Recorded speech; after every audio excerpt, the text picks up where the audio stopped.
I'm Rebekah Edmondson. I served just about 10 years in the Army as an enlisted E5. My name is Mahnaz.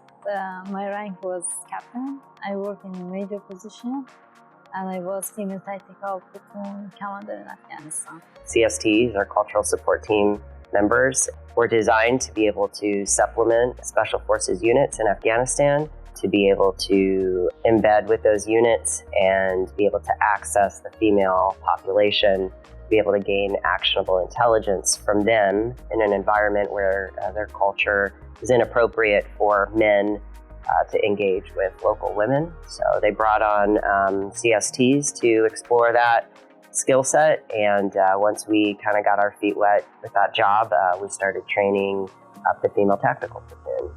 The Female Tactical Platoon was originally kind of started as a means to mirror the cultural support team program.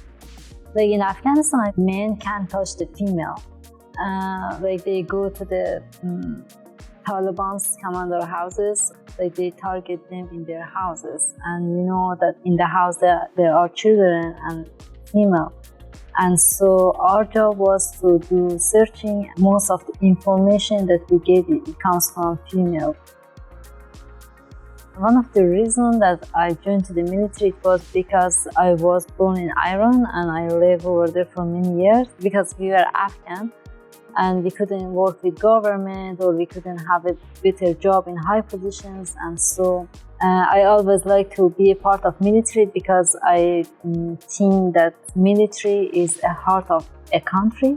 The cultural support team was designed at a time during the Obama administration when women in the U.S. military were prohibited from serving in combat-oriented roles. For me personally, the opportunity to participate in such a program was really about seeing if I had what it took for a woman to integrate into that type of an environment. What drew me to that was just the desire to find equality of a woman in the military, but with the specific roles of CSTs and the cultural support teams was to be able to gain that actionable intelligence from women in Afghanistan as one woman to another, speaking to another woman, and to be able to drive missions by having that intelligence. Like Afghan soldiers, all of them, they laughing and maybe make joking that, oh, female can't do that. They think that maybe the female don't do this program because they need to leave their house for 2 or 3 months to other provinces, and it's something impossible, and they need to work with Afghan soldiers and American soldiers, and no family won't let them to go to live in this situation. But finally it happened, and for the first time they recruited about 10 FTPs, that I was one of them. That I remember that one time I had injury in my foot when I said that okay, we can go and we have just one FTP and you can take her by herself. And they said that, please, you had to go to the missions. And by passing the time, they understand that they can't be successful without FTPs or CSs in the missions. It had never been done before. It was very enticing, this opportunity for a woman to step up and deploy, to Afghanistan with these, special units, to receive all this special training, to have a seat at that table. It was really exciting. It was also really challenging.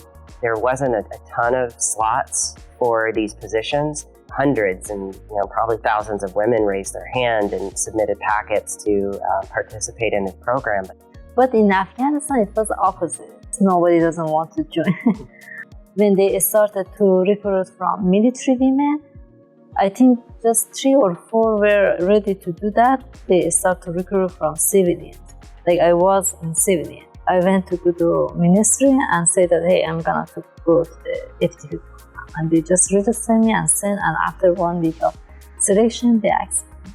There was a ton of training involved preparing for these deployments. When you got down to it, we were, learning how to rappel out of helicopters and walk tremendous lengths under night vision goggles. And, there was a lot of marksmanship training and cultural training for us as American women, understanding how to connect with Afghan women and understanding the cultural nuances. All of that stuff aside, I think we really learned the most once we got to Afghanistan and we had our counterparts working with the males in a very male-dominant environment as a woman, trying to kind of pave the way for other women and to have inclusion in that environment was very challenging.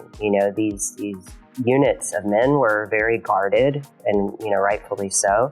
They kind of treated us a bit as a liability, so it was hard to gain respect over time. It was really about being a very diligent and hard worker and proving yourself amongst that population. For female in Afghanistan, not just me, we were facing with two major challenges. One of them was security, one of them was culturally. Some of my friends, like female friends that were in military, they were killed by Taliban. But for culturally, most of the people in Afghanistan didn't want to accept that, okay, female are a half of the community and they need to be in the community to have a progressive country. Even some of FTP, like their family didn't know that they work in military. They say that, okay, we work in a school. One thing that I always tell to new girls, I say that, okay, if you are going to serve your country, this is the only place that you can serve your country. Like, you can serve your country everywhere that you are, but if you want to serve a real serve, here is FTP, because you are going to the mission. The role that I have found myself in recently, working in refugee resettlement, something I never conceived would happen. Working to resettle the ladies of the Female Tactical Platoon, I'm pretty sure most of us, CSTs, never imagined we'd ever have the opportunity to ever even see them again in person, let alone them living here with us. And obviously the circumstances aren't in any way ideal. It was such a surprise, when Kabul fell.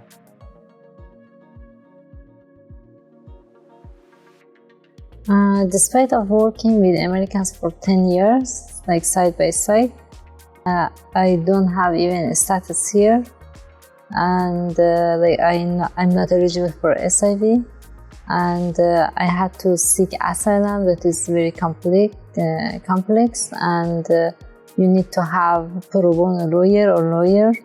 Yeah, unfortunately, that pathway to citizenship is very unclear still at this time.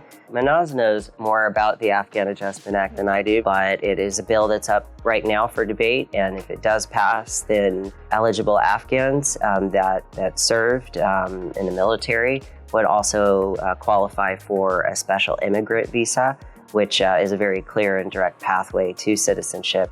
No one thought that Afghan women would be serving in a special operations capacity, but they did. They stepped up, they did it. They were incredibly successful. Really, whatever you can dream up in your mind, it's possible, so long as you have the courage and dedication and hard work to put behind it.